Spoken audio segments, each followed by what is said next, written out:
లూదియా ఎంతో భయంకరమైనటువంటి నష్టంలో ఉన్నప్పటికీ, ఒక కష్టపడే జీవి, కష్టపడుతూ ఊదరంగు పొడి అమ్ముకొని బ్రతుకుతున్నప్పటికీ కూడా దేవుని సేవకుని మాటను లక్ష్యం ఉంచగలిగింది. దేవుని సేవకుని మాట వినగలిగింది. దేవుని సేవకుని మాట, ఆ ప్రసంగం విన్న వెంటనే మూయబడిన హృదయం తెరుచుకోగలిగిందట.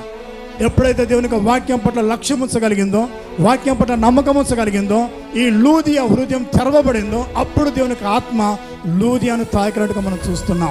ఎప్పుడైతే లూదియా మనసు మార్చగలిగిందో, ఆ వాక్యమే లూదియాను రక్షించగలిగింది. ఆ వాక్యమే లూదియాను బలపరచగలిగింది. ఆ వాక్యమే దేవుని సేవకుని ఇంటికి పిలిపించుకున్నట్టు ప్రేరేపించబడింది. దేవుని వాక్యం ద్వారానే నీ జీవితంలో వాక్యమే నిన్ను బ్రతికించబోతున్నది. వాక్యమే నీ స్థితిగతుల్ని మార్చబోతున్నది. వాక్యమే నీకు జవాబుని తీసుకురాబోతున్నది. వాక్యమే నీకు ధైర్యం ఇస్తుంది. వాక్యమే నీ బ్రతుకును మార్చగలదు.